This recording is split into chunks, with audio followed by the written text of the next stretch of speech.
To my darling Mama, as you begin your last great journey to join my dear late Papa, I want simply to say this: thank you.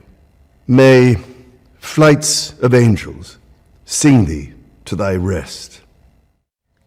I speak to you today with feelings of profound sorrow. Throughout her life, Her Majesty the Queen, my beloved mother, was an inspiration, an example to me and to all my family. And we owe her the most heartfelt debt any family could owe to their mother, for her love, affection, guidance, understanding, and example. Queen Elizabeth was a life well lived, a promise with destiny kept, and she is mourned most deeply in her passing. That promise of lifelong service I renew to you all today. Alongside the personal grief that all my family are feeling, we also share with so many of you in the United Kingdom, in all the countries where the Queen was head of state, in the Commonwealth and across the world, a deep sense of gratitude for the more than 70 years in which my mother, as Queen, served the people of so many nations.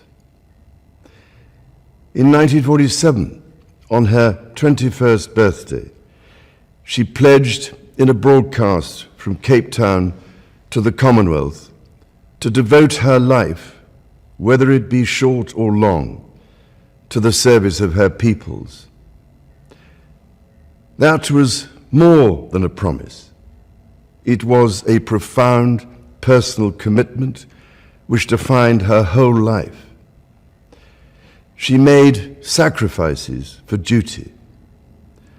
Her dedication and devotion as sovereign never wavered, through times of change and progress, through times of joy and celebration, and through times of sadness and loss.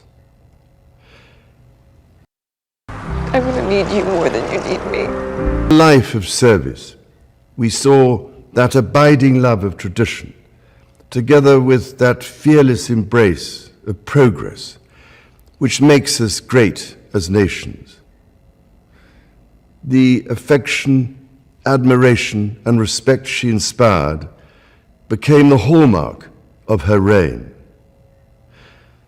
And as every member of my family can testify, she combined these qualities with warmth, humor, and an unerring ability always to see the best in people.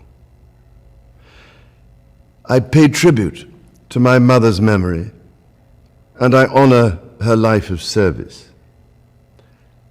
I know that her death brings great sadness to so many of you, and I share that sense of loss beyond measure with you all. When the Queen came to the throne, Britain and the world were still coping with the privations and aftermath of the Second World War, and still living by the conventions of earlier times. In the course of the last 70 years, we have seen our society become one of many cultures and many faiths. The institutions of the state have changed in turn.